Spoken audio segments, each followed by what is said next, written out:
ይሄ ደግሞ ፍጹም የዚህ አመጽ የማነሳሳት ያልተገባውን ነገር ኧረ የሀገር መከላከያ ሰራዊት ላይ እንዲህ ያለ አስተያየት አይሰጥም። አዶን ኖ ማናችንም በተኛንበት ሰዓት ሀገር ተወረች ሲባል ህይወቱን አንድ ሰው ህይወቱን እስከ መስጠት ከደረሰ ጥያቄ ካነሱ ጥያቄያቸው ትክክል የሚሆን አይሁን ከየትኛውም የህብረተሰብ ክፍል ከዶክተሩም ከተማሪውም ከማስተማሪውም ከምንም በላይ ቅድሚያ ተሰጥቷቸው ሊስተናገዱ ይገባል የሚል እምነት አለኝ።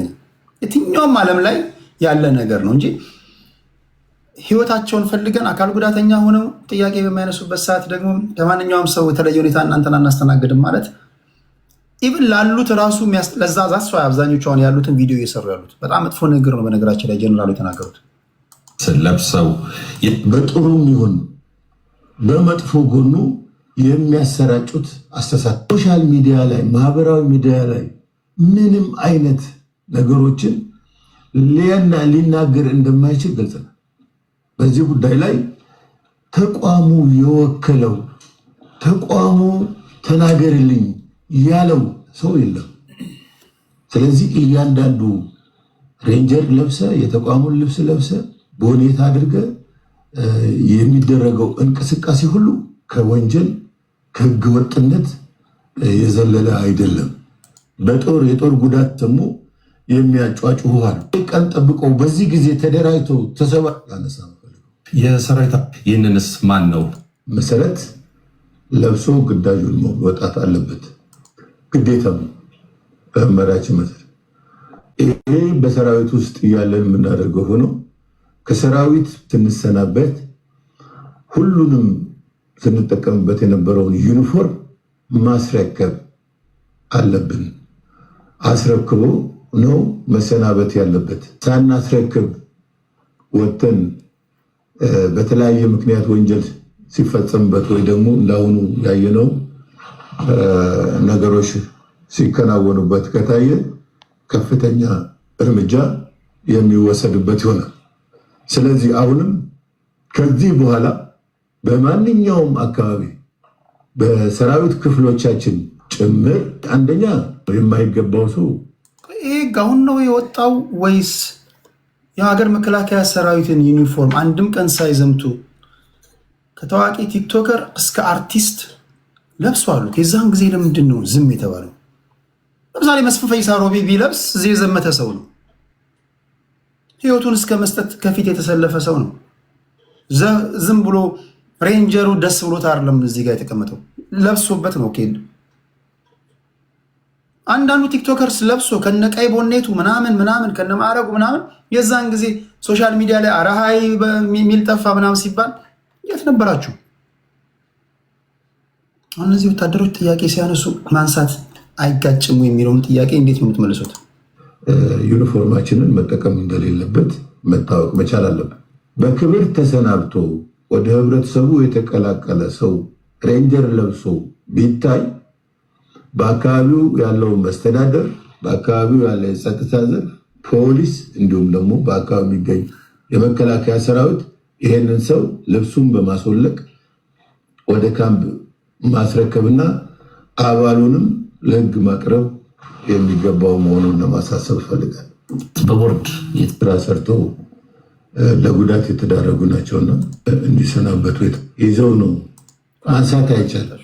እነዚህ ሰዎች በቦርድ የተሰናበቱት ስራዎች ተሳትፎ እንደማንኛውም አብዛኛው የተለየ መብት የተቀመጠ ግን ይሄ ፓርት ነው የገረመኝ። የተለየ መብት የሚለው ቆይ ላሰማችሁ ይላሉ። ህብረተሰቡ የሚሳተፍበት ተሳትፎ ላይ ይሳተፋሉ።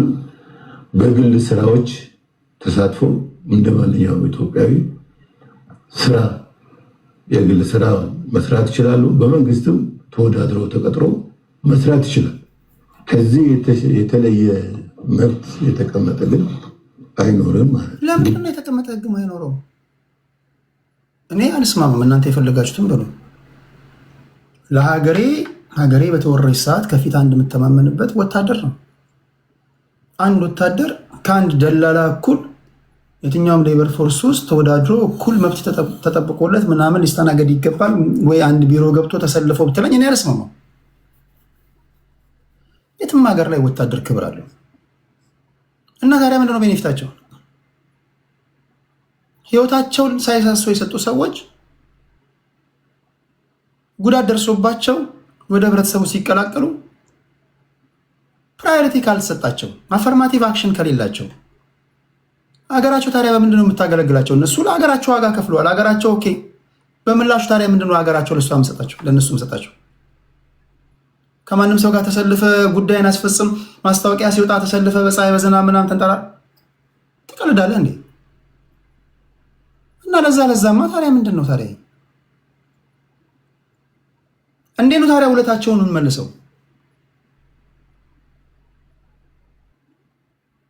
ባሱ ሲገቡ ካልተነሳላቸው፣ ቢሮ ሲገቡ ና ብለህ ካላሰለፍከው፣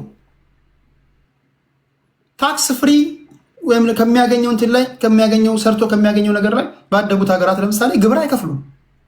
ቤት ካልሰጣቸው ነገ ይሄ እኮ የሀገር ጉዳይ ነው። ነገ ሀገራቸውን ለመጠበቅ የሚነሱ ወታደሮች እንዴት እንዳይኖሩ እኮ ነው የምታደርጉት። ይሄ አንድ የእንትን ጉዳይ አይደለም። እንደዚህ በቃ እንደ ሸንኮራ መጠህ ከዛ ምን አባታችሁ ታመጣላችሁ የሚባል ነገር ይሄ የለም። ምን ለመድ አለበት ነው አንድ የአፈር ደላላ ወይ ድንጋይ ደላላ ሆዱን ሞልቶ ቦርጩን እያንዘራጠጠ እንደፈለገ ተገቢውን ክብር በሚያገኝበት ጊዜ በዱር በገደሉ በፀሐይ በዝናብ ሲዋደቅ የነበረ የሀገር መከላከያ ሰራዊት ከሱ እኩል ትሪት ይደረግ ነው የምትለኝ?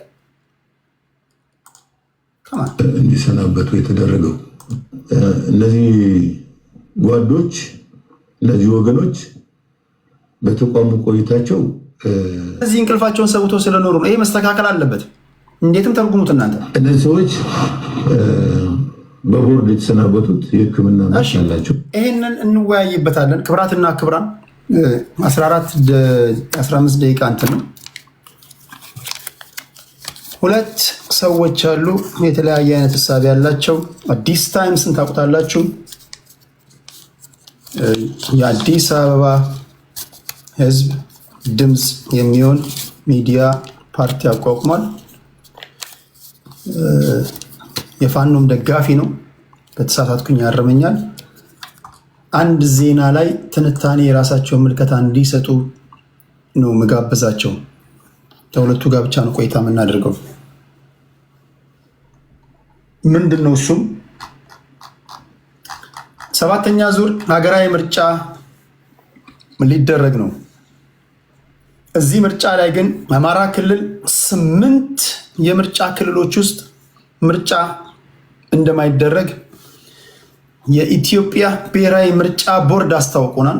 በጸጥታ ምክንያት ነው የማይደረገው። ያው በጸጥታ ምክንያት ከሆነ እዛ አካባቢ የሚንቀሳቀሰው የፋኖ ኃይል ምርጫ እንዳይደረግ ማስቻል ከቻለ እናንተ የገዢ ፓርቲ ደጋፊዎች አቅልላችሁ እንደምታዩት ነው ወይ የሚለው እንዴት ትመልሳላችሁ? ስተነትኑ ቁጥቋጦ ውስጥ ምናምን ያለ ነው ካላችሁ፣ አሁን ደግሞ 8 ክልሎች ላይ ምርጫ እንዳይደረግ ማድረግ ከቻሉ በጣም ሪል የሆነ ቻሌንጅ ሰጥቷቸዋል ለሚለው ግብአት አይሆንም ወይ? አጠቃላይ ደግሞ በፋኖ በኩል ደግሞ ትግላችሁ ሴት ነው ያለው የሚለውን ደግሞ እንዲያስረዱን ወይም ደግሞ ይህን ነገር እንዲናገሩ እንዲወያዩ እዚህ ጋር መጥተዋል። ስለመጣችሁ ከልብ ነው ማመሰግነው። ከእነሱ ጋር አንዳንድ 3 ዙር ቆይታ አደርጋለሁ። የመጀመሪያው ተናጋሪ ያደመጣችሁኝ ስለነበራችሁ ትሄዱበታላችሁ። 6 ደቂቃ ቶሎ ቶሎ ይደርሳችኋል። የቤቱ ህግ ምን እንደሆነ ለእናንተ አልነግራችሁም። ወዳጆቼ ናችሁ፣ የቤቱ ቤተኛ ናችሁ። ሰዓት እዚህ ጋር ላስተካክል። መጀመሪያው ከመስፍን ፈይሳ ሮቢ ነው። እስኪ መስፍናችን በተነሱ ጉዳዮች ላይ ሂድባቸው። እስኪ 6 ደቂቃ አለ። ሰላም ነው ታዲያ? 1 2 3 ኦኬ። ድምጽ ይሰማ? ኦኬ ቀጥለው። ሰላም ነው አለን መስፍን። በመከላከያ ላይ ያነሳው ላይ 1 2 እንደበልና ወደ ሌላ አልፋለሁ። እውነት ነው መከላከያ በኢትዮጵያ ውስጥ እኔም ከምታገልባቸው መከበር ያለበትን ያህል ያልተከበረ እንደ አላቂ ቃ የሚጣል ከመላ ዓለም ላይ የኢትዮጵያ ወታደር ነው። ሲሸኙት አጨብጭበው ሲመጣ ደግሞ የሚወረወርበት አገር ነው። ይሄ ህግ ሊወጣለት ሊሻሻል የሚገባ ጉዳይ ነው። ነገ እዚች ሀገር ላይ ሰራዊት ተተኪ ሰራዊት ሊኖረን የሚገባው አገልግሎቱን ፈጽሞ አካል ጉዳተኛ ሆኖ በተለያየ ነገር የተቀነሰ ሰራዊት ክብር ካልሰጠን ሌላ ወታደር አይኖርም ነው። ነገር ግን አሁን በወታደር ህግ ምን አለ? ከጡረታ ስትወጣ በአካል ጉዳተኝነት ስትወጣ ሁለት ነገር ታገኛለህ። አንድ ቦርድ ታገኛለህ፣ ሁለተኛ እድሜ ልክን ከነቤተሰብ ከጦር ኃይሎች ነፃ ህክምና ታገኛለህ። ከዚህ ውጪ በህግ የተቀመጠ መብት የለም። ሰራዊቱ ሲገለል ልብሱን አስረክቦ ነው የሚወጣው። ልብስን አውልቀ አስረክበ ወደ ሲቪል ነው የምትቀላቀለው። ከዛ ውጪ ልብስ ለብሰ ከተገኘ ጡረታን ሁሉ ሊያሰርዝብ ይችላል። ያንን ዩኒፎርም ለብሰ ወታደር የትኛውም አመጽ ውስጥ የትኛውም ሰልፍ ውስጥ አይሳተፍም ነው የሚለው ህጉ። እሺ ወታደር ያልሆኑ ሰዎች የወታደሩን ልብስ ለብሰው በአደባባይ ላይ ሲታዩ ምን እሱ ነው ስህተት። እሱ በጣም እኔ ቪዲዮ ሰርቼበታለሁ። መዓት አንድ ቀን እንኳን ላባቸውን ሳልባቸው ማሰልጠኛ ግቢ ሳይቀቡ በላብ የሚለበሰው ልብስ የሚለብሱ ቲክቶከሮች ምን ብዙ ጊዜ ቪዲዮ ሰርቼበታለሁ። ብዙ ጊዜ አንድ ሰው ዶክተር የሚሆነው ተምሮ ነው የዶክተር ልብስ የሚለብሰው። ወታደርም የምትሆነው ላብ ጠብ አድርገህ ነው ዩኒፎርሙን የምትለብሰውና እሱ መከላከያ አካባቢ ያለ ስህተት ነው።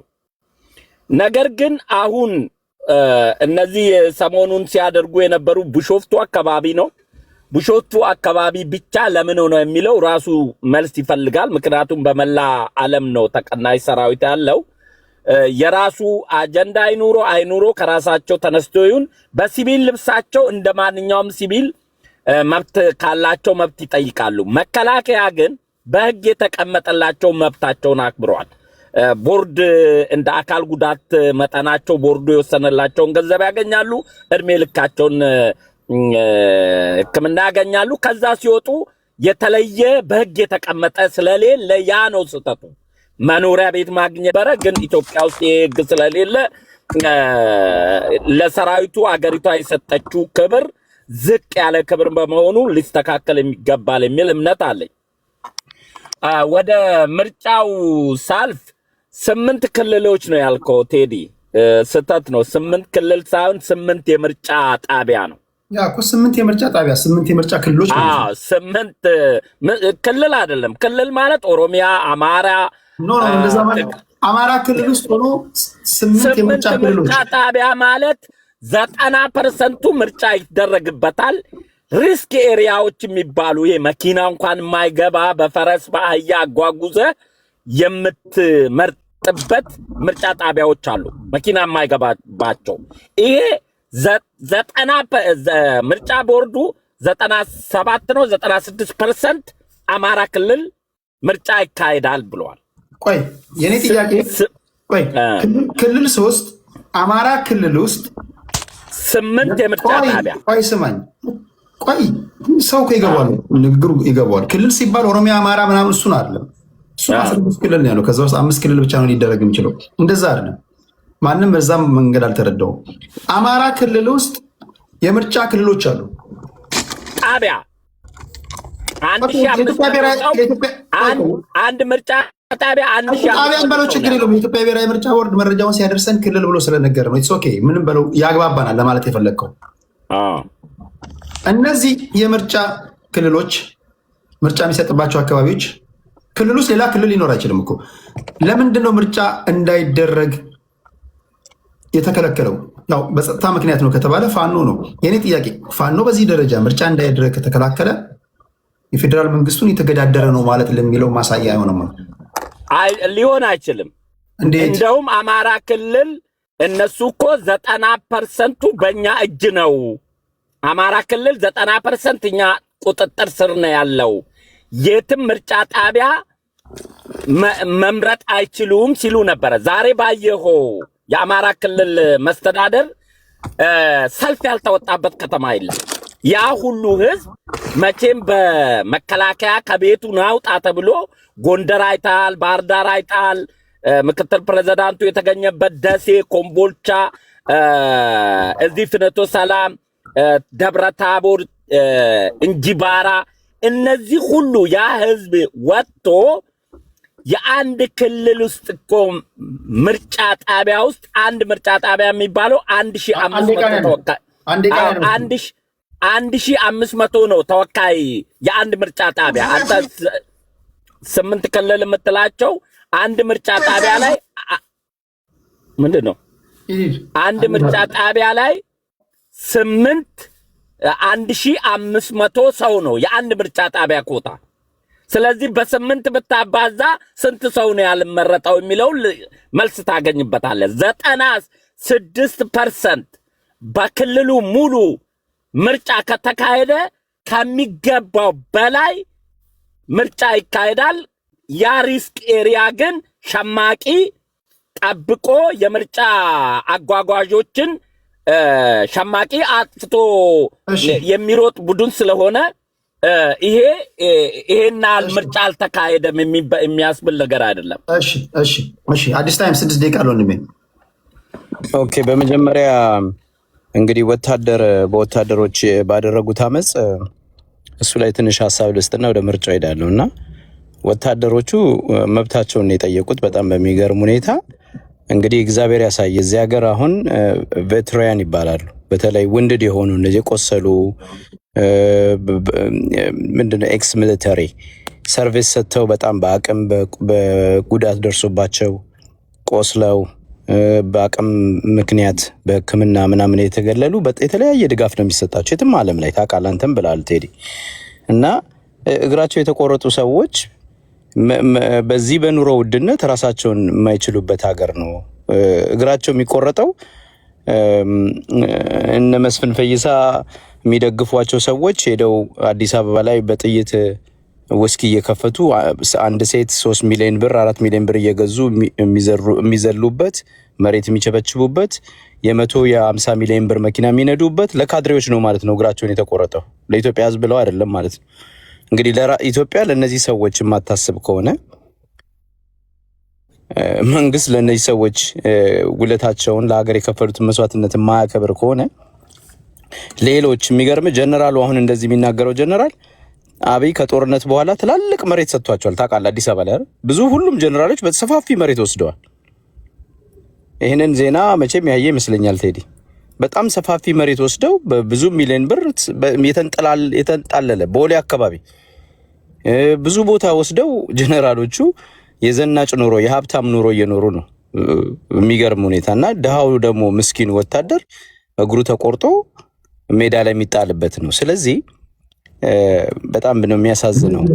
ብዙ ዋጋ የተከፈለለት ሀገር ኢትዮጵያ። እኔ ጀነራል ተስፋ የሚባሉ የደርግ ወታደር እያወሩ ነበር። እንዴት ናቅፋ ላይ 500 ወታደር ተከቦብን እነዛ 500 ወታደር ለማስለቀቅ 6 ወር መከራቸውን አየር ወለድ ነበር እሳቸው የሚመሩትና እንዴት አድርገን ገብተን ዋጋ ለመክፈልና እንግዲህ በጣም ተከበዋል። መዳንም አይችሉ ናቸው። ግን የኔ ሰራዊት ይላሉ የእሳቸው የሚመሩት የአየር ኃይል ጦር ወደ 100 ሰው ከአየር ወረደና እነዛን 500 ሰው ለማዳን አለ እና 6 ወር የሚበሉት አጥተው ምን ብለው ግማሹ ከዛ ውስጥ 20 ሰው ነው የወጣው 20 ሰው ነው የወጣው እና ግማሾቹ በጥይት ሲመቱ ሕክምና ያገኙ እግራቸውን በቢላና በድንጋይ እየቆረጠን። ያቺ ሀገር ብዙ መስዋዕትነት ተከፍሎላታል። ቴዲ አፍሮ ጀግኖች በመርዝ ጋዝና በምን አረው ሞተውልሽ አረው ተቃጥለው ብሎ ዘፍኗል። ትክክለኛ ነገር ነውና ያቺ ሀገር ብዙ ዜጎች ዋጋ ከፍለውላት ለሀገር አንድነት ብለው ሞተውላት፣ ሌቦች ግን ደሟን የሚመጡ ህዝቦቿን የሚገሉና ስጋቸውን አጥንታቸውን የሚበሉ ካድሬዎች መጫወቻ ሆናለች። በጣም የሚያሳዝነው ማለት ነው። እና አሁንም ቢሆን የአብይ አስተዳደር ብዙ ሚሊዮኖችን ለጦርነት እየማገደ ብዙ ሺዎችን ለጦርነት እየማገደ አደባባይ ደግሞ ከተቆረጡ ዋጋ ምንድነው የአካል ጉዳት ከደረሰባቸው በኋላ ምን አገባችሁ ብሎ ደግሞ ዳር ላይ ጥሏቸው የሚለምኑበት ሀገር ነው የተፈጠረውና ይሄንን ማየት በጣም ያሳዝናል ቴዲ። እና ወታደሮች እንግዲህ መብታቸውን ስለተበደሉ እኮ ነው መብታቸውን የጠየቁት እና ይሄንን መጠየቅ አትችሉም፣ ችግራችሁን አደባባይ መውጣት አትችሉም ብሎ የሚያስፈራራ ደግሞ ወታደር ያለበት ሀገር ነውና የአብይ ስርዓት መገለጫው ነው። ባይዘው ይሄ ትክክለኛ አብይ መገለጫ ነው። የአብይና የብልጽግና መገለጫ ነው። ዜጎችን ወደ እሳት ይማግዳሉ። ከተማገዱ በኋላ ደግሞ አውጥተው ይጥላሉ። እንደ ዜጋ የማይቆጥሯቸው ለሀገር ውለታ እንደከፈሉ የማይቆጥሯቸው ያላግጡባቸዋል። እነሱ ግን ይዘርፋሉ። ከነ ካድሬዎቻቸው፣ ከነ ጀነራሎቹ፣ ከነ ባለስልጣኖቹ የሚዘርፉባት ሀገር ነው የተፈጠረችውና ይሄ በጣም አሳፋሪ ነው። ይህንን ስርዓት የኢትዮጵያ ሕዝብ እስካልጣለ ድረስ እንደዚህ አይነት ነገሮች የምናየው የስርዓቱ መገለጫ ነው። እውነት ለመናገር የስርዓቱ ባህሪው ነው። ቴዲ በብዙ ነገር ማንሳት እንችላለን። ይህን ስርዓት ህዝቡን ከመሬቱ ላይ ነቅሎ ዳር ላይ ይጥላል፣ አይመለከተኝም ይላል፣ ይዘርፋል፣ ህዝቡን በኑሮ ውድነት ያሰቃያል። ብዙ መከራ ያመጣ ስርዓት ነው። ግን እንደ ቅዱስ የሚታይ ስርዓት ነው። ራሱን እኔ የብልጽግና ከስሙ ጀምሮ ብልጽግና መጣውላችሁ ነው የሚለው።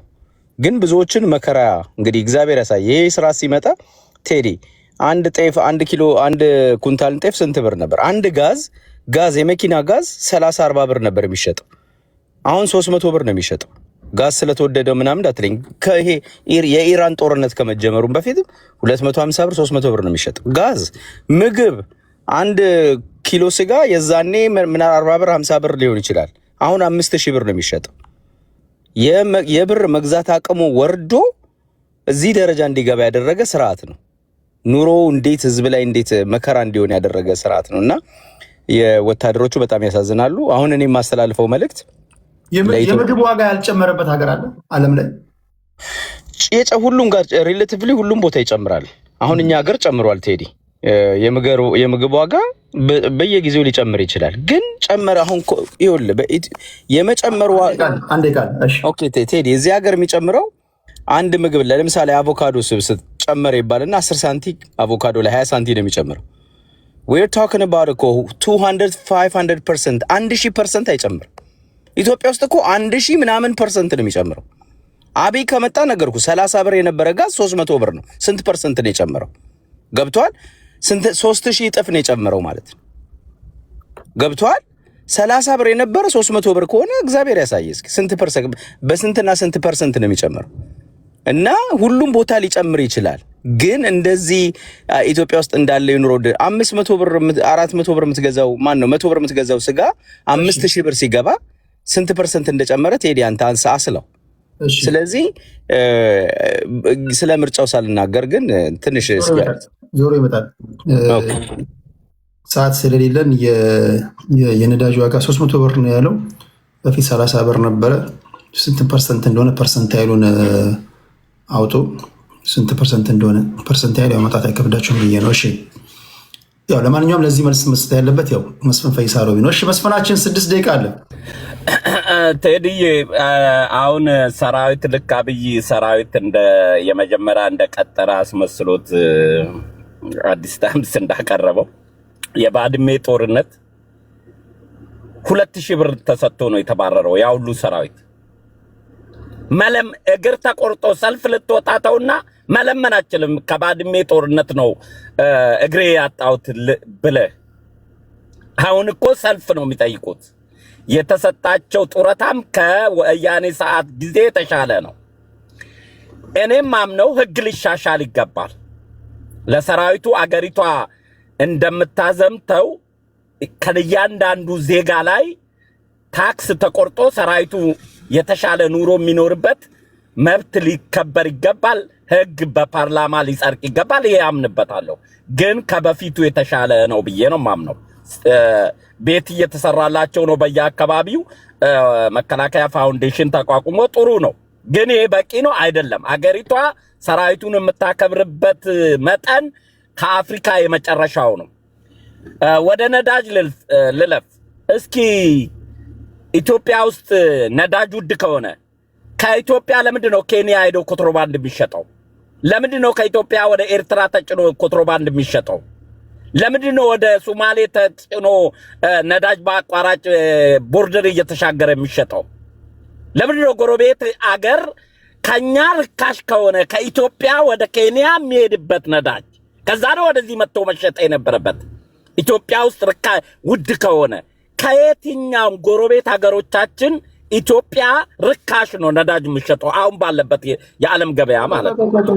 በኮንትሮባንድ ወደ ኬንያ ተወስዶ ከተሸጠ ኢትዮጵያ ውስጥ ነዳጅ ርካሽ ስለመሆኑ ማሳያ ነው ወይስ ህገወጥ ነጋዴዎች ከኛ በላይ ጭማሪ ነው? ከኛ በላይ ስለሚጨምር ማለት ነው ኬንያ ላይ። ቆይ በኮንትሮባንድ ነው ያልኩህ አይደል? በህገወጥ መንገድ ከኢትዮጵያ ነዳጅ ማደያ ገዝተው በቦቴ በጀሪካን ወደ ኬንያ ሄዶ ያተርፋሉ። ወደ ኤርትራ አሁን ወያኔዎቹ ወደ ኤርትራ ነው ነዳጅ የሚጭኑት።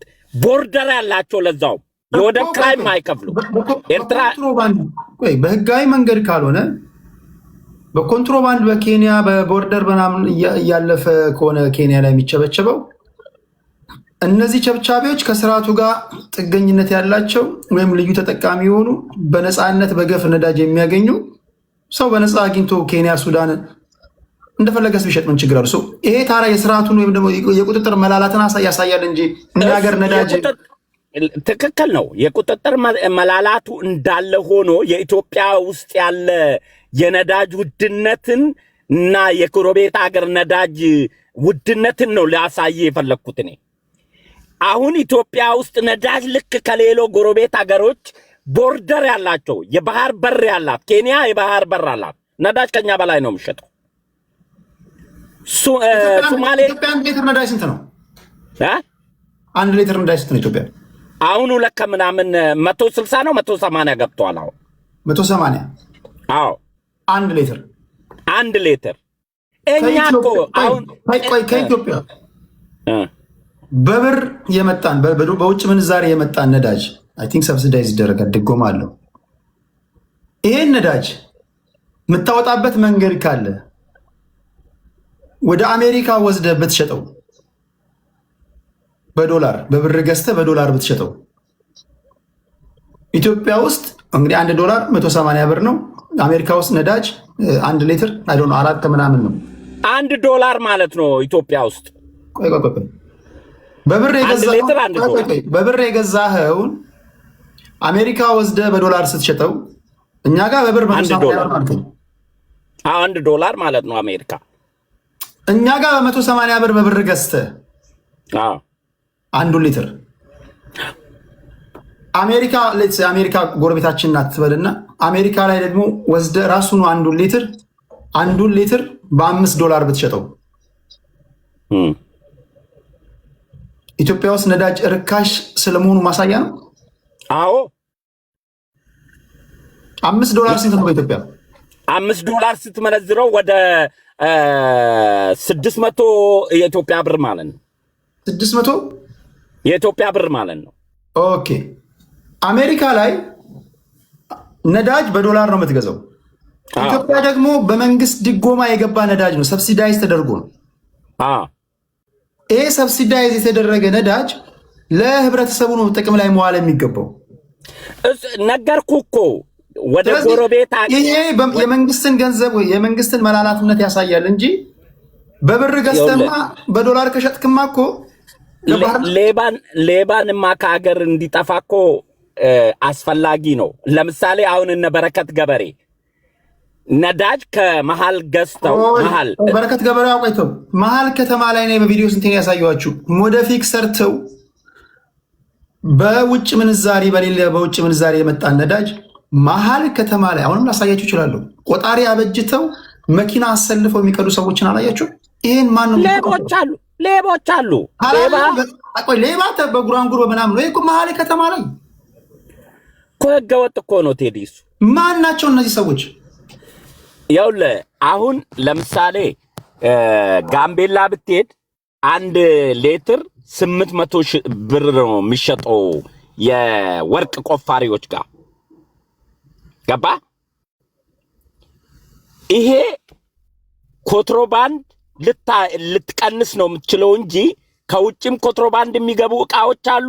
ከኢትዮጵያ ደግሞ ነዳጅ እንዳይለብ በአንድ ወይ ሌላ መንገድ የመንግስትን ህጉን የመላላት ወይም ደግሞ እነዚህን ህገወጥ ሐላል ይወጡ ህገወጥ በደንብ ነው ቁጥጥር ያንሳል እንጂ አዲስ ታይምስ ኢትዮጵያ ውስጥ ካሉት ዓለሞች በብልጽግና ምክንያት ነዳጅ ውድ አደረገ ብሎ የሚገለጽበት ጉዳይ አይደለም ልልህ ፈልጌ ነው። የተሻለ ነው እንደውም ከሌሎች ዓለማቶች የባህር በር ያላት ኤርትራ ከኛ በላይ ነው ውድ የምትሸጠው። የባህር በር ያላት ኬንያ ከኛ በላይ ነው። እኛ የባህር በር ሳይኖረን ለባህር በር ወደብ ክራይ ከፍለን አዲስ አበባ ተመቶ ግን ለዜጎች የሚሸጠው ከጎረቤት አገሮቻችን ዝቅተኛ ነው። አሁን ባለ የዓለም ገበያ አንድ ያልገባህ ነገር ይኸውልህ፣ እንደዛ አይደለም ካልኩሌሽን የሚሰራው። ከኢትዮጵያ ወስደ በኢትዮጵያ ብርና በኬንያ ሽልንግ መካከል ልዩነት አለ።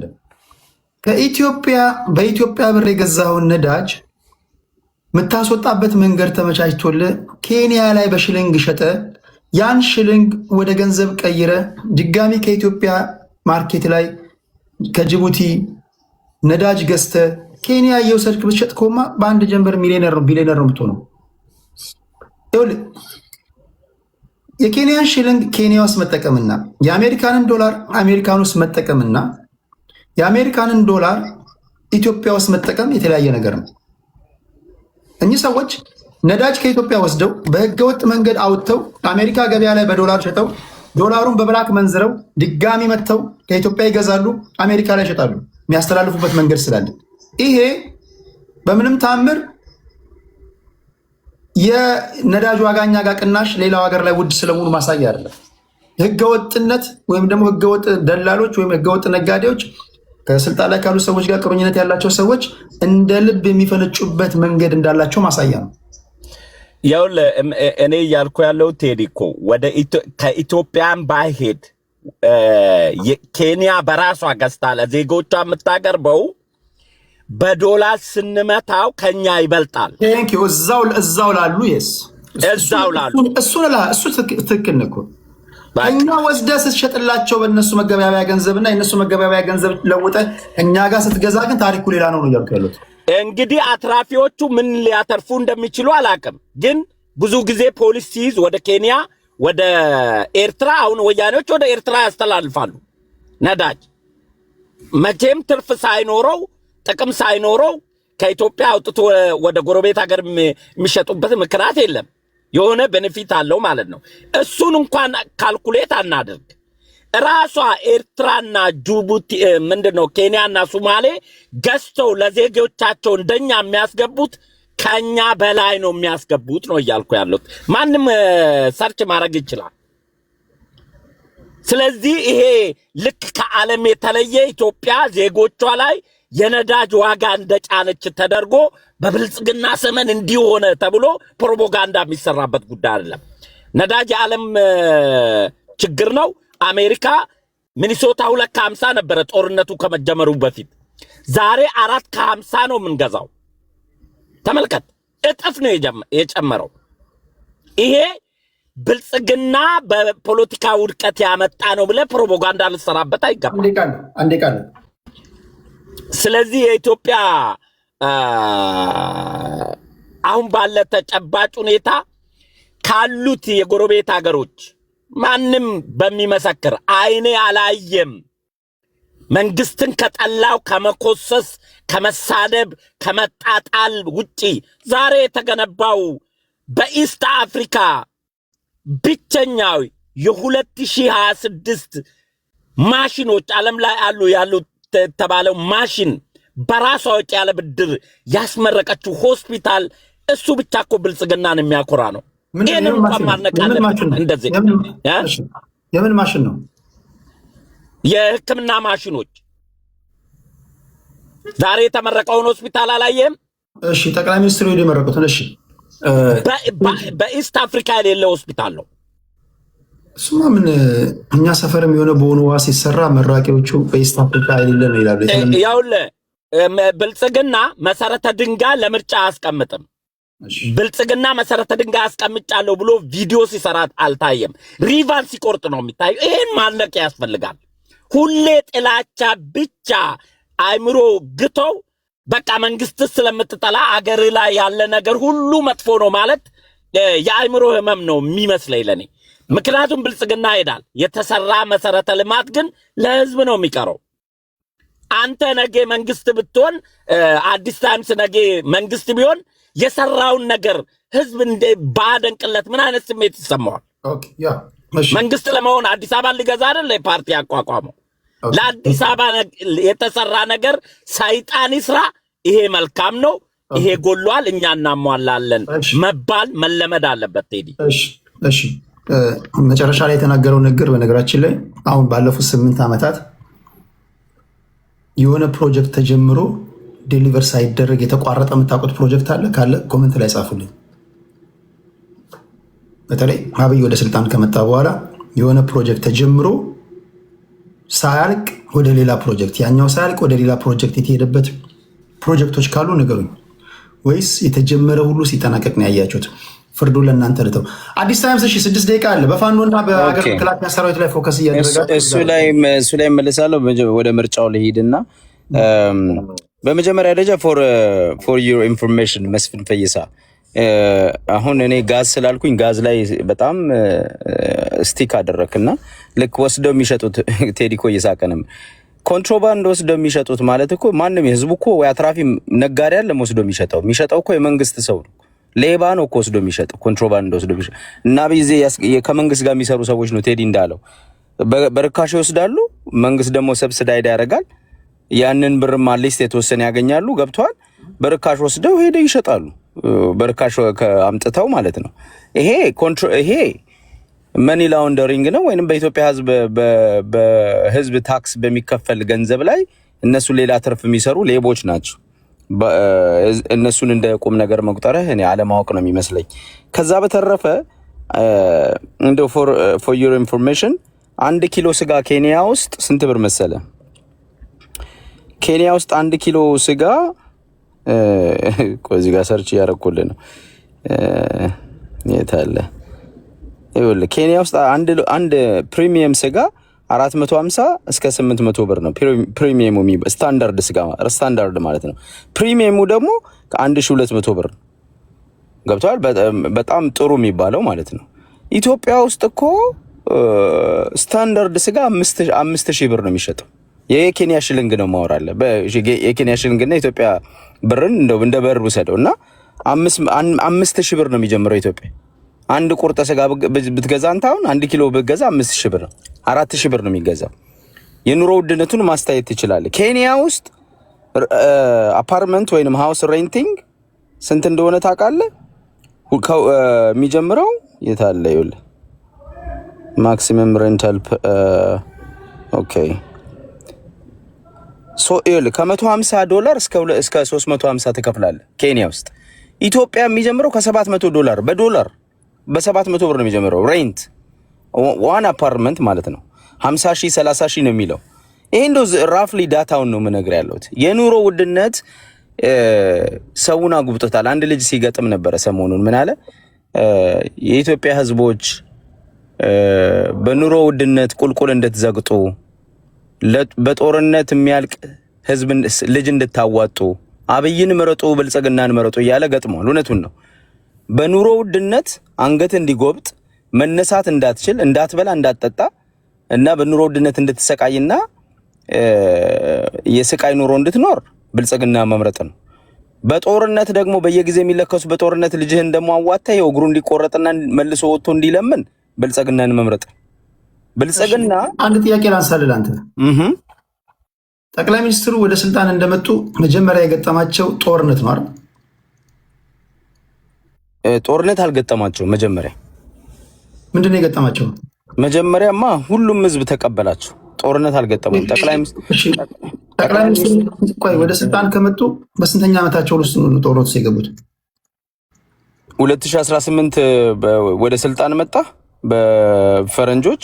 በ2020 ላይ ጦርነት ጀመረ። ከ2 ዓመት በኋላ ራሱ ነው ጦርነት ማለት ነው።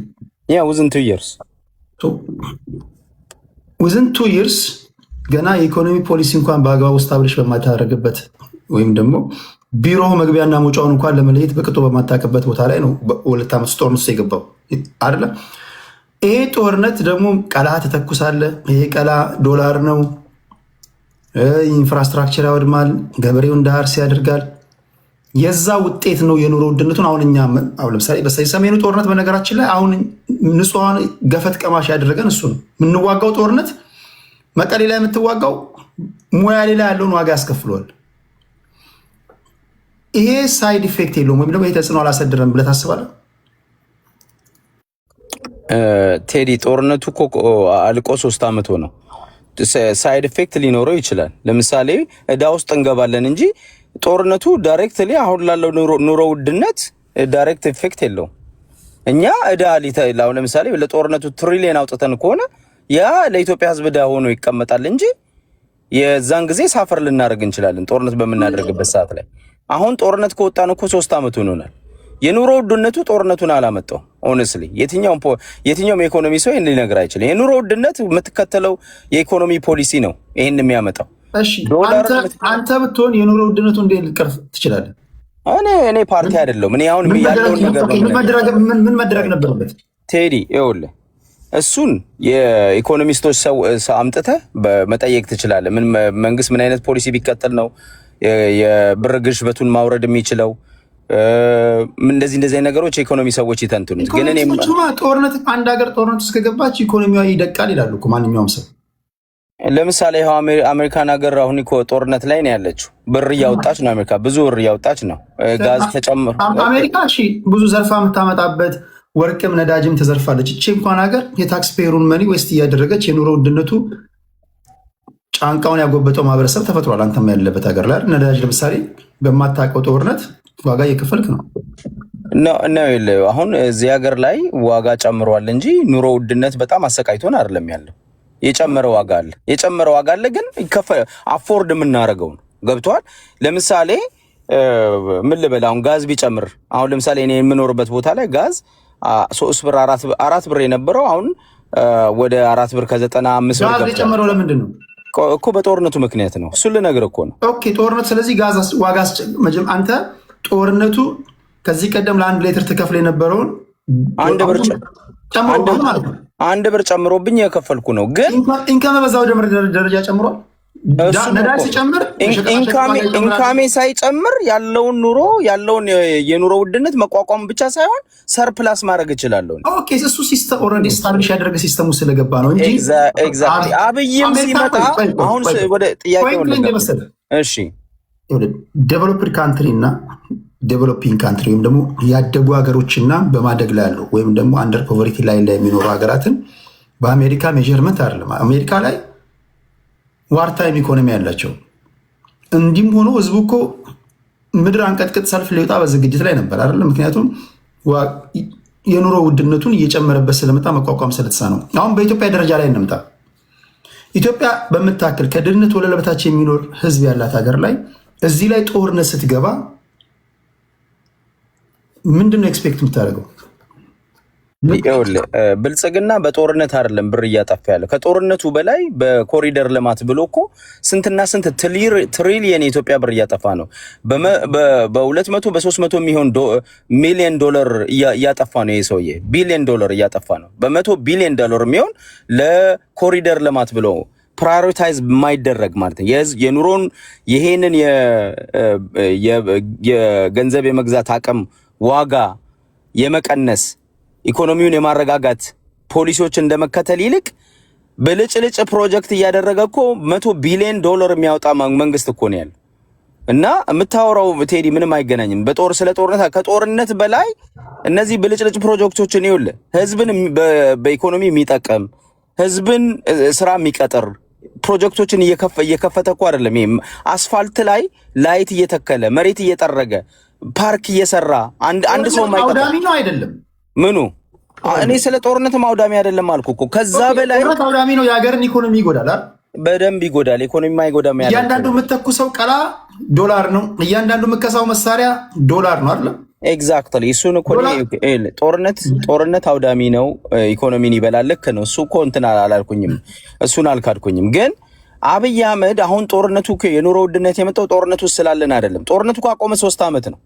3 ዓመት ውስጥ እኮ ምንም አይነት ኑሮ እየጨመረ ሄደ እንጂ እየቀነሰ እየተስተካከለ አይደለም። ጦርነትም ስንኖር ኑሮ እየጨመረ ነበር። ጦርነት መች ቆመ?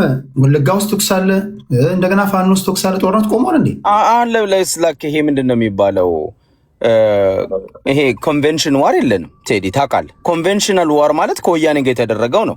ያለማቋረጥ ለአመታት የተደረገ ለ8 ወር ለ1 አመት የተደረገው ቀን በቀን ባተል ያለው እሱ ከወያኔ ጋር የተደረገ ነው እንጂ ይሄ አምቡሽ የሆነ የደፈጣ ውጊያ ከፋኖ ጋርና የፋኖ ትግል በኮንቬንሽናል አይደለም። ይሄ እነሱም ያውቃሉ። ኮንቬንሽናል ጦርነት አይደረግም።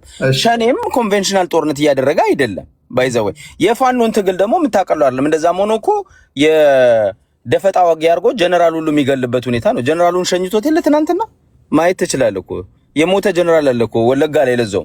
እሺ አንዴ ቃል። ስለዚህ ፋኖንም መናቅ አይቻልም። ግን ዋናው ነገር ምን መሰለ? ይሄ ስርዓት ምንድነው ያስተካከለው? እስኪ ለኢትዮጵያ መጥቶ ያደረገው ነገር አሁን ትምህርት ቤት ሰርቷል፣ እንደዚህ የሚባል ሕክምና ሰርቷል፣ ከዓለም አንደኛ ከአፍሪካ አንደኛ። ይኸውልህ ህዝቡን በኑሮ የሚበላው አሳጥተው የጸጥታ ችግር አምጥተህበት ወጥቼ በሰላም መግባቱን ማቀዝ ገና ለገና ትምህርት ቤት ከዓለም አንደኛ አርቲፊሻል ኢንተለጀንስ እዚህ ደርሻለሁ ይላል። ከዓለም አንደኛ ላይብረሪ ከፍቼላለሁ ይላል። ሆስፒታል ከፍቼላለሁ ይላል። እንደዚህ አይነት ጨዋታማ ምንም አይሰራም። የሚሰራው ምንድነው? በተጨባጭ የህዝቡን በኑሮ ላይ ለውጥ ስታመጣ፣ ለምሳሌ ህዝቡ አፎርደቢሊቲው ዳቦ ገዝቶ መብላት የሚችልበት፣ ቆይ ልጨርስ ይችን ቴዲ። ዳቦ ገዝቶ መብላት እንጀራ ገዝቶ መብላት ይችላል ኢትዮጵያ ህዝብ። ትናንት ከነበረው አትሊስት ዛሬ ባለው በኑሮ ውድነት መብላት ይችላል። እንደዛ እኮ እየሆነ አይደለም እኮ ያለው ቴዲ። ቶና ስጋ ቴዲ እንዴን ብዬ ላቁም። አንድ ዶክተር 15 ሺህ ብር ነው የሚከፈለው ኢትዮጵያ ውስጥ። አንድ ዶክተር ወይም 20 ሺህ ብር ነው የሚከፈለው። 20 ሺህ ብር የሚከፈለው ዶክተር ለቤተሰቡ ስጋ ልግዛ ቢል በወር አንዴ መብላት አይችልም። አይደለም 3 ኪሎ ስጋ ቢገዛ 15 ሺህ ብር ከፈለ ማለት። ሁለት ናቸው። መስፍን ፈይሳ ሮቢ ከባላንጣ ለተነሳው ሀሳብ ምንድነው የምትመልሰው? እኔ ከዚህ በኋላ 8 ሰው ቀጥለ አዲስ አድማስ ኢትዮጵያ ማለት አዲስ አበባ ናት። ለሱ አዲስ ታይምስ ጋዜጣው አረከው እንዴ? አዲስ አድማስ የምትለው አዲስ ታይምስ ነው ስሙ። አዲስ ታይምስ ነው። እሺ ያው ነው፣ ጋዜጣም ነው። ታመት በትግል አብራችሁ ኖራችሁ አዲስ አድማስ ነው። ያው ለሱ ኢትዮጵያ ማለት አዲስ አበባ ከተማ ናት። ባሌ ሂድና ቤት ተከራይ ወዳጄ ሮቤ ባሌ በ500 ብር ምን የመሰለ ቤት ትከራያለህ። አዳማ ሙሉ ግቢ 8,000 ብር ነው። ሙሉ ግቢ 100 ኪሎ ሜትር ናት። ስጋ ባሌ ሂድ ኪሎ በ600 በ500 ትበላለህ። አሁን ኬንያ ጥሬ በልታ ነው የኬንያ ህዝብ ስጋ። ኢትዮጵያ ጥሬ ስጋ በልታ ነን እኛ። ስለዚህ የከተማ የአዲስ አበባ ከተማ ነዋሪ ስጋ መብላት ከፈለገ ወደ ባሌ ሂድ ነው እያልክ ያለው አይደለም። ኢትዮጵያን ስንስል የሆነ ካሊፎርኒያ የሚኖር ሰው ቤት ስንት ነው የሚከራየው? እኔ ሚኒሶታ ስመጣ አንድ ክፍል ቤት በ800 ነበር የምከራየው። አሁን 1300 ነው የምከፍለው። የት ነው በ250,000 በኢትዮጵያ ብር እኮ ነው እየከፈልኩ የምኖረው። ስናነጻጽር ኢትዮጵያ ውስጥ ያለ የኑሮ ውድነትና የዓለምን ያደጉ አገሮችን አምጥተን ከኢትዮጵያ ጋር አንድ ላይ ለማድረግ ስንፈልግ አብይ አህመድ ኢትዮጵያን መስርቶ ኢትዮጵያን ለዘላለም የመራ አድርጋችሁ አጽያቱን ሙሉ ለአብይ ለመስጠት የሚደረገው ጥረት የመበለጥ ጭንቅላት ነው። አንደኛ ሰላም የለም ይላሉ። ሰላም ካሌለ ሰላም የሚያሳጡትን መንገድ እየዘጉ ኢኮኖሚ እንዳይንቀሳቀስ ትራንስፖርቶች አሳልጦ ቶሎ ለህዝብ የኑሮ ውድነት እንዳለ ታምናለህ አይደል? አላው ዓለም ላይ ነው ያለው። የኑሮ ውድነት ባለበት ሀገር ላይ በቢሊየን ብሮችን እያወጣ የፖለቲከኛ ቢሮ ማስዋብ ተገቢ ነው ብለህ ታስባለህ? የፖለቲከኛ ቢሮ ማለት ለምሳሌ የአዲስ አበባ ከተማ ከንቲባ ቢሊዮን ብሮች ነው ወጥቶ የታደሰው። ሁሉም የክልል ባለስልጣን ቢሮዎቻቸውን አስውበዋል፣ ረብጣ ገንዘብ እያፈሰሱ። ፌር ነው ብለህ ታስባለህ? ይኸውልህ ቴዲ፣ የተመቻቸ ዘመኑን ያዋጀ ቴክኖሎጂ አሁን የድሮ ቢሮ ህንፃዎች ኦልድ ህንፃዎች ናቸው፣ ቴክኖሎጂ ያልተገጠመላቸው። አሁን ጊዜው ደግሞ የቴክኖሎጂ ጊዜ ነው። ከወረቀት ነፃ የሆነ አገልግሎት ለመስጠት ነው ቢሮዎች እየለፉ ያሉት። ስለዚህ የኦንላይን ስራ ለመስራት ቢሮ ስታድስ እነዚህን አስፈላጊ የሆኑ መሰረተ ልማቶችን መዘርጋት አለብን። ያን ስትዘረጋ ደግሞ ቤቶቹ መታደስ አለባቸው። ጽዱ አካባቢ የሚሰራ ሰራተኛና ቆሻሻ ቤት ውስጥ ቁጭ ብሎ የሚሰራው አንደበቱ ራሱ በጽዱ አካባቢ ያደገ ሕፃንና ቆሻሻ ሲያቦካ ያደገ ሕፃን እኩል አያስብም። ስለዚህ ቢሮ ማጽዳት ጥሩ አገልግሎት ለመስጠት ከሚደረግባቸው ሁኔታዎች ውስጥ ምቹ የሰራተኛ ሰፈር ማመቻቸት የተሻለ አገልግሎት ለማሳለጥ ይጠቅማል እንጂ ከተያዘላቸው ባጀት ውጪ ቢሮ ከተያዘላቸው ዱሮ እኮ ቴዲ ባጀት ይሰረቃል። አሁን ችግሩ ባጀት ስለማይሰረቅ ይሄን ለምን ሰራችሁ፣ ብልጭልጭ ለምን ሰራችሁ፣ ምናምን ለምን ሰራችሁ ይላሉ እንጂ ለይሄ ሳይሰራ ሰረቃችሁ የሚል የለም። የብልጽግና ደግነቱ ደስ የሚል ቅድሚያ እኔ እንጀራ ሳልበላ ለምንድነው አዲስ አበባ ውስጥ መንገድ አስፍተ እግረኛ የሚጓዝበት ሳይክል የሚነዳበት ወጣቶች ስፖርት የሚጫወቱበት የሚዝናኑበት ለምንድነው? ይሄ እኔ ልብላ ልጆቼ በድላቸው ያድጋሉ የሚሉ ጭንቅላቶች ናቸው። እኔ ጥያቄ ስጠይቃችሁ እናንተ በፈለጋችሁት መንገድ የመመለስ መብታችሁ የተጠበቀ ነው። እኔ ለምን እንዲመልስ አይደለም። እሺ እናንተ የሚጠበቀው መመለስ ነው፣ ከኔ የሚጠበቀው መጠየቅ ነው። ችግር የለም። በቅርቡ ሪፖርተር ባወጣው ዘገባ 98 ቢሊዮን ብር የመንግስት ሰዎች ከአርቲስቶች ጋር በመመሳጠር የመንግስት በጀት ጉድለት እንዳስከተሉ ታውቃለህ? ፌደራል ፖሊስ ማስተካከያ አድርጓል። ለሪፖርተርም 98 ቢሊዮን የነበረው ወደ 78 ቢሊዮን አወርዶታል። 20 ቢሊዮን ዶላር ብር ነው የቀየረው። እሺ 78 ቢሊዮን በሚለው ሊሰጥ 78 ቢሊዮን ብር በዚህ ደረጃ እንግዲህ የህዳሴ ግድብ ግንባታ እንኳን ሲጀመር 80 ቢሊዮን ብር ነው የሚያስፈልገው ተብሎ ነው የተጀመረው፣ 5 ቢሊዮን ዶላር። በዚህ ደረጃ ኃላፊነት በጎደለው መንገድ በግዴለሽነት የመንግስት ሰዎች ከታዋቂ ሰዎች ጋር ገንዘቡን እንደፈለጉ ሲጫወቱበት፣ በጎን ደግሞ ማህበረሰቡ በኑሮ ውድነት ትከሻው ሲጎብጥ፣ ይህ ነገር እንዴት ነው? ከጦርነቱ ጎን ለጎን ለጦርነቱ ለእናንተ ፌርነስ የጦርነቱን ጉዳይ አንስቻለሁ። ከጦርነቱ በመለስሳ የመንግስት ሰዎች ራሳቸው እያደረጉት ያሉት ነገር ጤነኛ ነው ብለህ ታስባለህ? ሌብነቱን ጤነኛ ነው ብዬ አላስብም። ነገር ግን ሌባ ማህበረሰብ እስከሚቀየር ድረስ ስርዓት ብትቀይር ሌባ ይጠፋል ማለት አይደለም። ሌባ እኮ ከህዝብ ውስጥ ነው የወጣው። እኔና አንተ የኔና አንተ ወንድሞች እህቶች ናቸው እኮ የሚሰርቁት፣ አገራቸውን የሚሰርቁት። ከውጭ የመጣ ሌባ አይደለም እኮ ሀገር የሚሰርቀው። ሌባ አስተሳሰብ አብይ ያመነጨው አይደለም። ሲስተም ወደ መዘርጋት ከሰዎች ንክኪ የሆነ ሲስተሞችን ወደ ማሳደግ እንጂ ማህበረሰባችን የሌብነት ባህሪ የኛ ወንድሞች፣ የኛ እህቶች፣ የኛው ዘመዶች ናቸው የሚሰርቁት። ሌባ አስተሳሰብ ሌብነትን የምታስቀረው ሲስተም በማሳደግ ነው፣ ሌቦችን የምትቆጣጠርበት።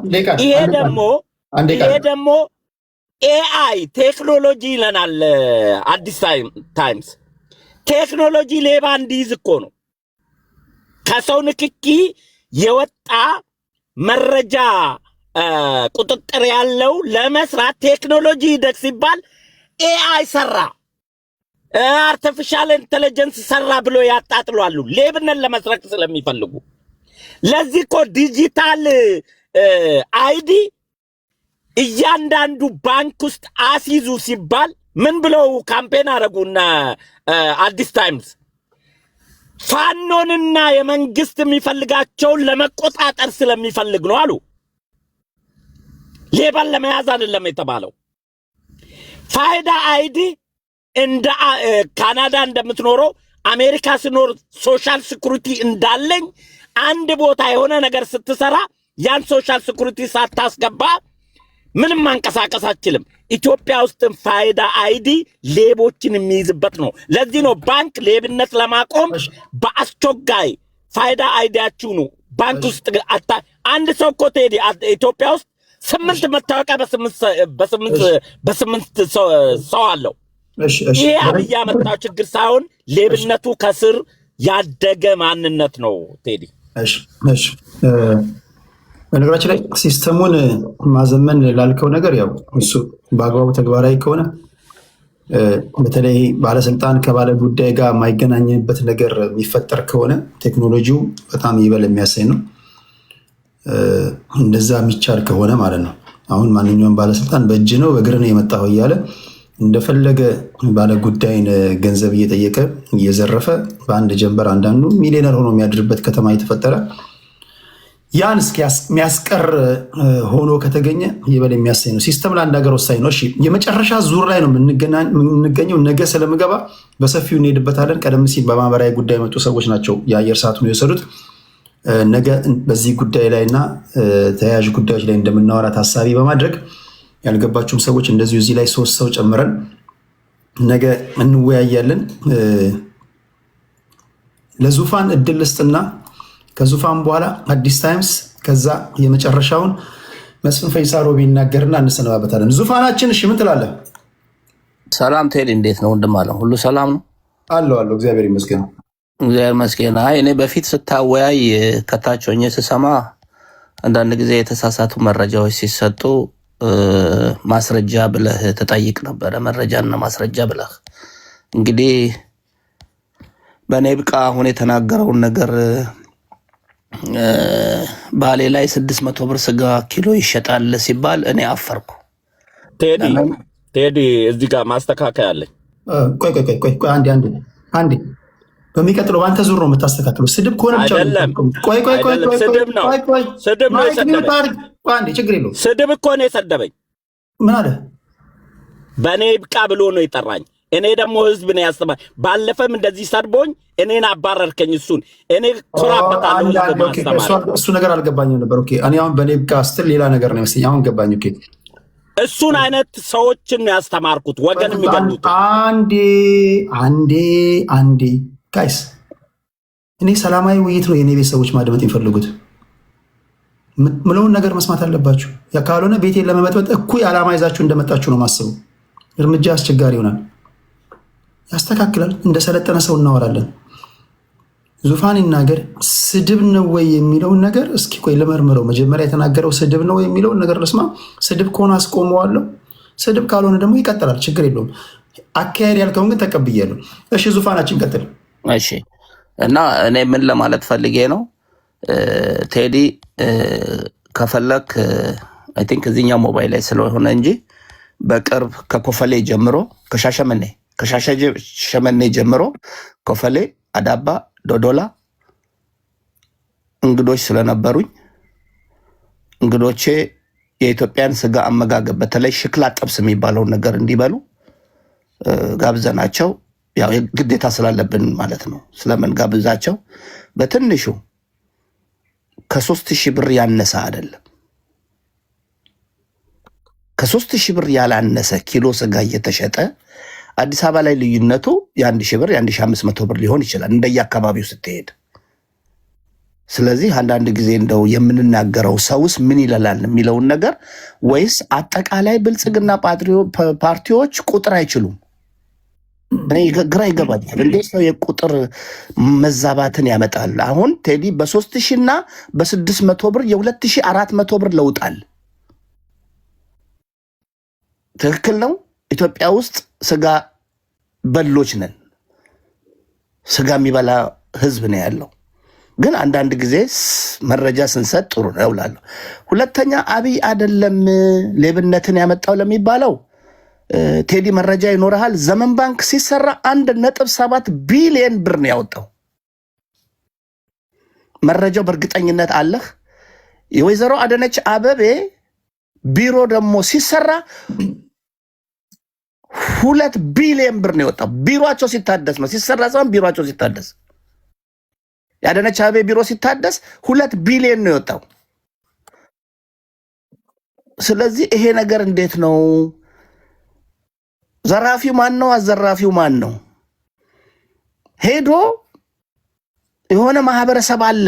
ያ ማህበረሰብ ሲናገር እንግዲህ መቼም ሪከርድህን አውጥተው የሆነ ማህበረሰብ አለ የሚዘርፍ። የትኛው ማህበረሰብ? የሰፍ ኮርስ ጥሩ ነው አሁን መናገርህ። ጊዜ ሰጠኝ ብለው ጊዜውን ተጠቅመው ጊዜያችን የኛ ነው ብሎ የሚዘርፉ ማህበረሰቦች አሉ። አዎ ታንኪዩ። ይሄንን ከአንተ አፍ ከብልጽግና ፓርቲ ደጋፊ ይሄንን በመስማታችን we are very happy for that። ስለዚህ ቴዲ ለምን እኔ ሳቅህ መረጃ ማስረጃ አለበለዚያ ያለ መረጃ አታውሩ ትላለህና እባክህን በጨዋነት የምጠይቀው 600 ብር የበላበትን መረጃ ያሳይ ለዚህ ህዝብ። አለበለዚያ ውሸት ነው ብልጽግና ፓርቲዎች ይዋሻሉ በሚለው ብናልፍላለው። እቺ አስተያየት ባለፈው የወንድማችን ቃል የገባሁትን አስገብቻለሁ። ደረሰኙ ሲልኩልኝ እልክልሃለሁ ቴዲ። ታንኪ ሶ ማች። ቴንክ ዩ ዙፋናችን፣ እግዚአብሔር ያክብርልን። በመልካም ነገሮች የሚሳተፍ ወንድማችን ነው።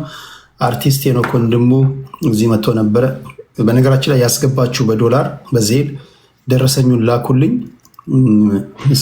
ቃል የተገባውና እስካሁን የገባው $1000 ነው። 1300 ቃል የተገባው ወደ 3000 ከምናምን ነው። ያስገባችሁ ሰዎች ካላችሁ ደረሰኙን እንትልኩልኝ ይሁን። ከዛ መጨረሻ ላይ ፋይናላይዝ አድርጌ የተሰበሰበውን ነግራችኋለሁ። ከዛ ባሻገር ፖለቲከኞች ፖለቲካ የእግዚአብሔር ቃል አይደለም። የእግዚአብሔር ቃል ብቻ ነው እውነት። በሚሰጣችሁ ደቂቃ ውሸት እየበረዛችሁ ምናምን የመናገር መብታችሁ የተጠበቀ ነው። እኔ ጥያቄ ነው የምጠይቃችሁ። የመዋሸት መብት አላችሁ። ውሸት ነው ብላችሁ ካመናችሁ እናንተ ናችሁ አድመጣችሁ ማጋለጥ ያለባችሁ። ይሄን ኬታ መጣ ውሸታም እየቀጠፍክ ነው ምናምን ማለት ያለባችሁ። እያንዳንዱ ንግሮቻችሁን እኔ ፋክት ቼክ ላደርግ አልችልም እና እሱን ከግምት እንድታስገቡልኝ በማለት ነው። ካልተባነነ ሊሸውድ ይችላል።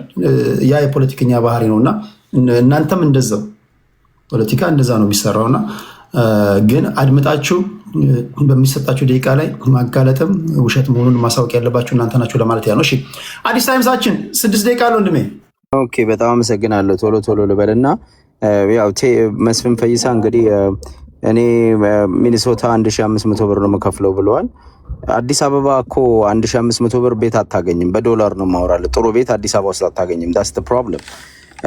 አዲስ አበባ ውስጥ 1500 ብር ብትከፍል 30-40 ሺህ ብር ማለት እኮ 1500 ብር ማለት 50 ሺህ ብር ከከፈልክ እኮ 1000 ብር ማለት በኢትዮጵያ 50 ሺህ ብር ነው አይደል ቴዲ? 60 ሺህ ብር 50 ሺህ ብር ማለት አዲስ አበባ ውስጥ በዶላር ራሱ ወደነ ስለዚህ አዲስ አበባ እኮ ከኒውዮርክ እና ከእንትን እየበለጠ ነው። እሺ ድንቢ ላይክ ዳት ለምንድን ነው እንደዛ የሆነው? ይሄ በቃ ሆን ተብሎ የተደረገ የኢኮኖሚ ፖሊሲ ነው። የመሀል ሀገሩን ሰው ማማረር ያስፈልጋል። ከመሀር ማፈናቀል ያስፈልጋል። በኑሮ ውድነት ማሰቃየት ያስፈልጋል። በታክስ ማሰቃየት ያስፈልጋል። ብዙ ታክስ ነው የሚከፍለው ህዝቡ። ነጋዴው በየደቂቃው ያመጡ የመሬት የምናምን ታክስ ይጭኑበታል። ብዙ አይነት ታክስ ነው። ማማረር ነው ሰውን የተያዘው። ባይዘው ሆን ተብሎ ወይ ፖሊሲ ነው። የብልጽግና ፖሊሲ ህዝብን ማሰቃየት፣ ታክስ መጨመር፣ ኑሮ ማስወደድ የብልጽግና መገለጫ ፖሊሲው ነው። ባይዘው የመሀል ያለውን ሰው አንተ እንዳልከው ዳር ማስወጣት ይፈልጋል። ስፍራውን ለቆ እንዲወጣ ይፈልጋል። አንድ ቤቱን በልማት ሰበብ ያፈርስበታል። 2 በታክስ በምናምን ያማረረዋል። የት ይሄድ ያ ህዝብ? ያደገበት ሀገር ላይ የት ሄዶ ይኑር ነው አሁን ጥያቄው። አየህ ይሄ ፖሊሲ ነው። ፖሊሲ ባይዘው ቴዲ ታውቃለህ፣ ፖሊሲ ነው። አንድ መንግስት ህዝብ እንዲኖር ከፈለገ ጥሩ ፖሊሲ ያወጣል። ለህዝብ የሚሰራ ፖሊሲ ያወጣል። ህዝብን ያማከለ ፖሊሲ ያወጣል። ፍትሃዊ ፖሊሲ ያወጣል። ብልጽግና ፍትሃዊ ፖሊሲ አይደለም ለህዝብ እያወጣ ያለው፣ ራሱን የሚጠቅም እግዚአብሔር ያሳይ። አሁን ቴዲ ጥሩ ነገር አነስ 2 ቢሊዮን ብር አሁን ወንድማችን የነበረው ልጅ 2 ቢሊዮን ብር ለአዲስ አበባ መዘጋጃ ቤት 1 ምናምን ብር ለዘመን ባንክ አለ። ለሁሉም መስሪያ ቤቶች የወጣው ብር እኮ ቢታይ 10 አባይ ይሰራል ማለት ነው። 20 አባይ ይገነባል ማለት ነው። ብልጽግና ማለት ሌባ ዘራፊ ቡድን ማለት ነው። አጭበርባሪ ቡድን ነው። ለምንድን ነው አየህ በልማት በእደሳ ስበብ ያወጣቸው ቢሊዮኖች 100 ቢሊዮኖች የኢትዮጵያ ብሮች ጥቂቶችን ሀብታም የሚያደርግ ፕሮጀክት እየቀረጸ ነው። ሌሎቹን ደግሞ ህዝብ ታክስ የሚከፍለውን ደግሞ መዝረፊያ ነው።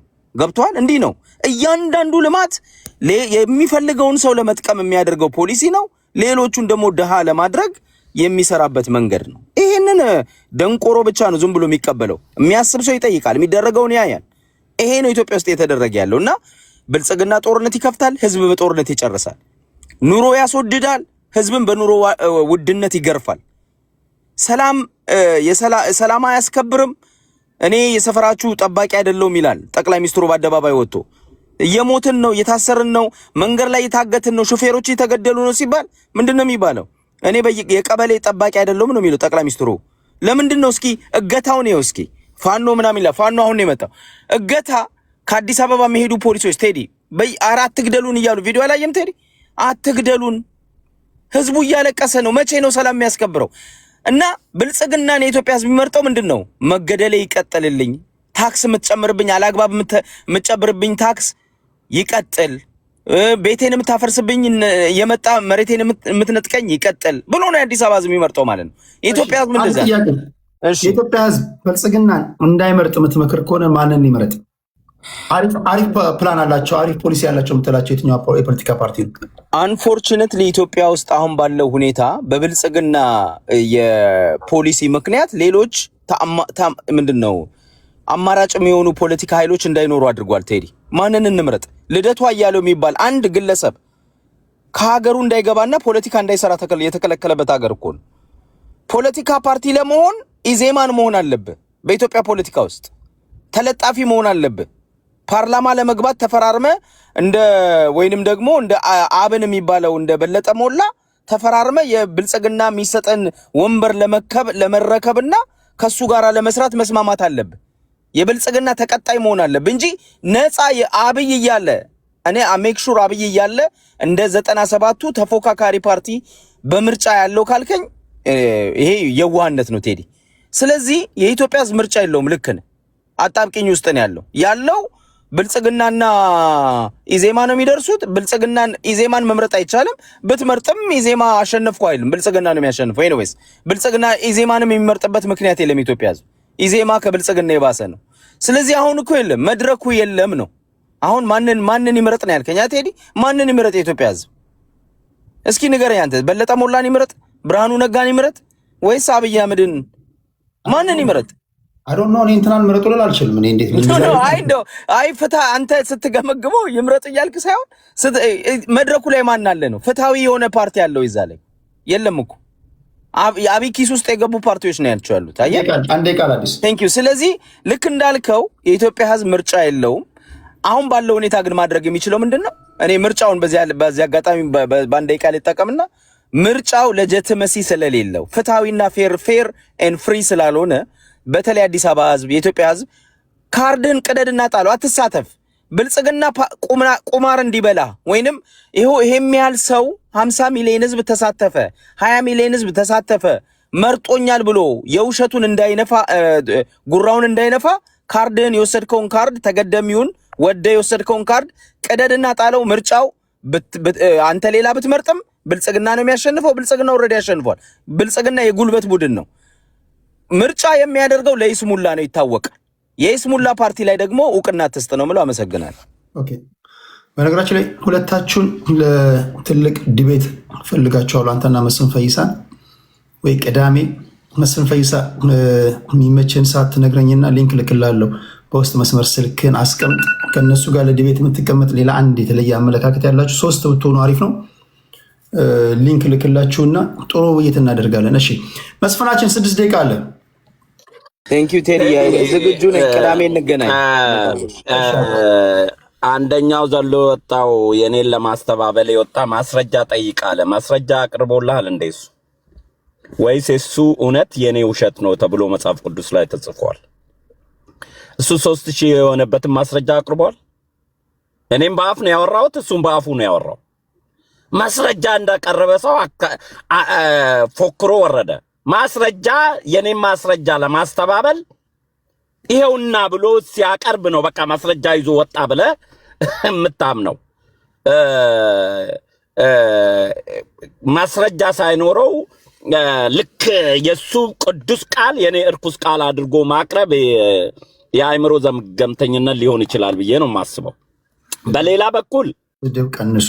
አንተ መሰደብ ትክክል አይደለም። እሱም የሌለበትን ነገር መናገር ተገኝቷል። በሌላ በኩል አዲስ አበባ ውስጥ አርሰናል ጨዋታ ደጋፊዎች አይታል ቴዲ፣ ያ ሁሉ ወጣት አብይ ይችላል ብሎ ሲዘፍን የነበረ ወጣት ኢትዮጵያ አይደል እንደሚኖረው? ወይስ ይሄ ዛሬ መስቀል አደባባይ ወጣው፣ ጎንደር ላይ ወጣው፣ ባህር ዳር ላይ ወጣው ይሄ ህዝብ በሙሉ አበል ተከፍሎት ነው? ለአንድ ሀገር ምርጫ እኮ የተወሰነ ፐርሰንት ከመረጠው ሌላው እኮ በዛ ሐሳብ ይገዛል። ተሸንፈህም ማለት ነው። ይሄ ህዝብ አበል ተከፍሎት ከወጣ አገሪቷ ትሪሊየን ካፒታል አላት ማለት ነው። ወይስ እኛ ዳስፖራ ቁጭ ብለን ነው ኢትዮጵያ ውስጥ ላለው ዜጋ እናቅልሃለን እንዲህ ካልሆን ከመኖራችንም ብለን የምትሰብከው? እዛ ያሉ ሰዎች አያስቡም፣ አያስተውሉም፣ አይመለከቱም፣ የሚመቻቸውን አያውቁም። በቃ ምንም ዳስፖራ መሆን በቃ እዛ የሚኖረው የኑሮ ውድነት ያንገበገበው አካል እንዲህ ወጥቶ መንግስትን ከደገፈ መንግስት ይህንን ሁሉ በመሳሪያ አፈሙዝ ነው በወታደር ያስመጣው ብላችሁ ነው የምታምኑት? አርሰናል የወጣ ወጣት ዱሮ በወያኔ ጊዜ 10 እና 20 ወጣት በሆነ ምክንያት ከተገናኘ መንግስትን ተቃውሞ ነው ወደ ቤቱ የሚሄደው። ያ ሁሉ ወጣት ወጥቶ መንግስትን አመስግኖ ሲወጣ ለውጥ ሳያገኝ ነው? ዝም ብሎ ነው ወይስ ትንቁታላችሁ? ይህንን አገር ቤት ያለውን ህዝብ ዳስፖራ መሆን ከአገር ያለ ሲቲዝን በላይ የአሜሪካን ዜግነት ይዘ መምረጥ ማችለው እኔ ልምረጥልህ ነው እያልከው ያለው? የራስን የአሜሪካ ዜግነት የአሜሪካ መንግስት መርጣል። ምርጫ አትምረጥ፣ ምረጥ። ምን ሞራል ሰጥቶ ነው በዜጎች ምርጫ ላይ ያምርብኛል? አዲስ ታይምስ የአሜሪካ ዜግነት ይዘ የአሜሪካን ፕሬዝዳንት ነው መምረጥ ያለብን እንጂ ኢትዮጵያን የሚመራ መሪ ለመምረጥ ውሳኔ ኢትዮጵያኖች ላይ መወሰን አሳፋሪነት አይደለም ወይስ? እዛ ያሉ ዜጎች ከአገር ስላልወጡ ምሁር አይደሉም፣ አያስቡም፣ ማን እንደሚባላቸው? እኔ ኢትዮጵያዊ ዜጋ ነኝ፣ ፓስፖርቴን አልቀየርኩም። አልፈልግም ብለህ ነው ወይስ ከልክለው? 15 ለምን ነው የሚከለክሉኝ? ቤተሰቦቼ ሁሉ ሆነዋል። አልፈልግም ብለህ ነው? አዎ። ዋው። እሺ፣ ወታደር ስትሆን እኮ ለሀገር እስከ መጨረሻ ነው የምትሞተው። ሬንጀሩ አይለቅህም። በነገራችን ላይ ይሄ ውሸት ነው የምትሉ ሰዎች ይሄ ነገር ከተነገረበት ጊዜ ጀምሮ አውቀው ነው ብላችሁ ኢሚግሬሽን ሄዶ አፕላይ አድርጎ እምቢም ተብሎ ከሆነ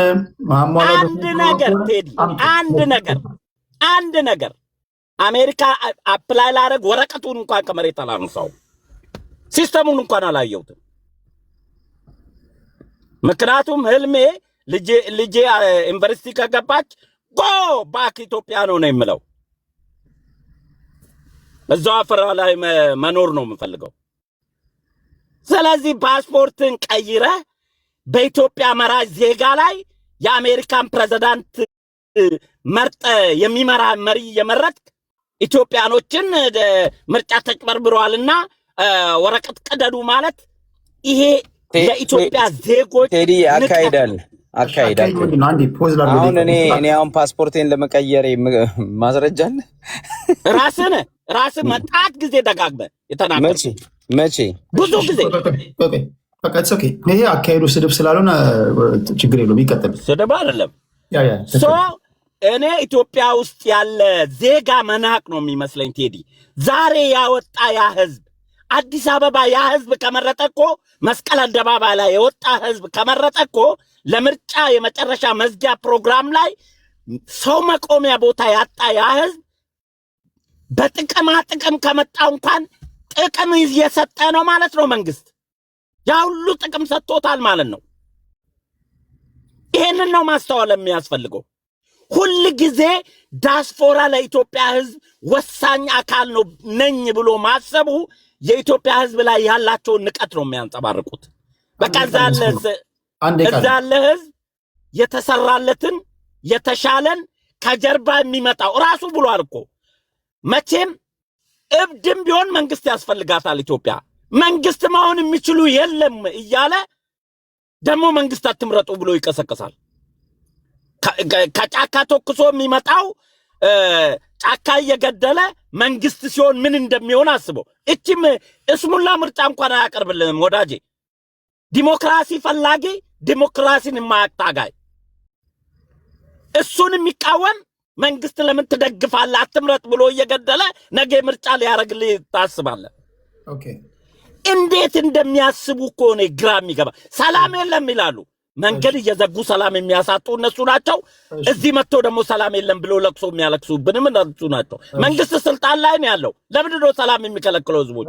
እሺ አንድ ነገር አለ። ታንክ ዩ ቴዲዬ። በሁለታችሁ መካከል የሚገርም በአይነትም በይዘትም ለየት ያለ መድረክ ላዘጋጅላችሁ አንተና አዲስ ታይምስ። ደስ ይለኛል። የኑሮ ውድነት ኢትዮጵያ ውስጥ አሁን በመታነሱት ጉዳይ ላይ የጎንዮሽ የተጠያየቃችሁ ሁለታችሁም ማስረጃዎቻችሁን ይዛችሁ ወይ ቁጥሮች ነገሮች ካሉ አንድ ዲቤት አዘጋጃለሁ። ሁላችሁም በጉት ጠብቁ። የሚመቻችሁን ጊዜ ንገሩኝ። አዲስ ታይምስ የሚመችህ ጊዜ መቼ ነው?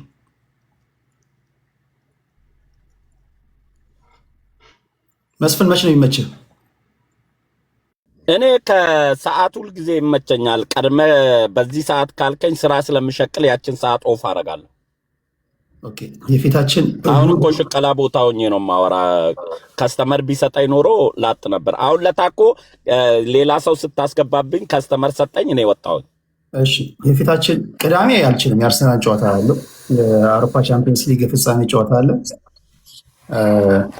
ቅዳሜ ምንም ቢመጣ እኔም ላጫሉ ብዬ አርሰናል ደጋፊ ሆንኩኝ እኮ። በቃ የሱን ተክቼ አርሰናልን ለደግፍ ነው። ኳስ አልወድም በህይወቴ፣ ግን አጫሉ ለካ አርሰናል በጣም ይወድ ነበርና በቃ እሱን ስለምወደው አርሰናልን ለደግፍ ነው ካሁን በኋላ።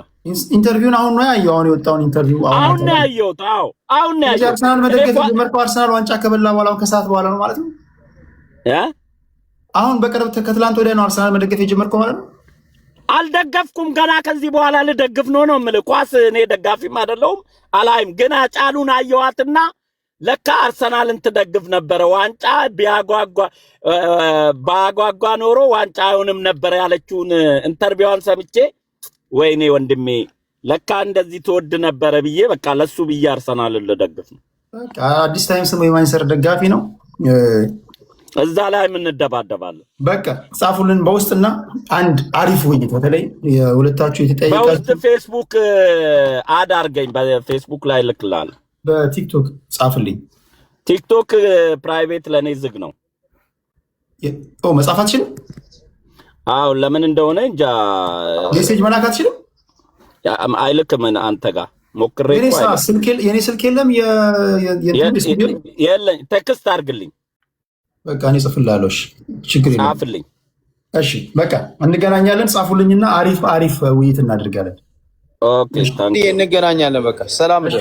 እሺ አዲስ መልካም ጊዜ። መልካም ታጋ ታንክ ዩ። ቻው። እሺ ክብራትና ክብራን ስለነበረን ቆይታ 1 2 3 3 2 1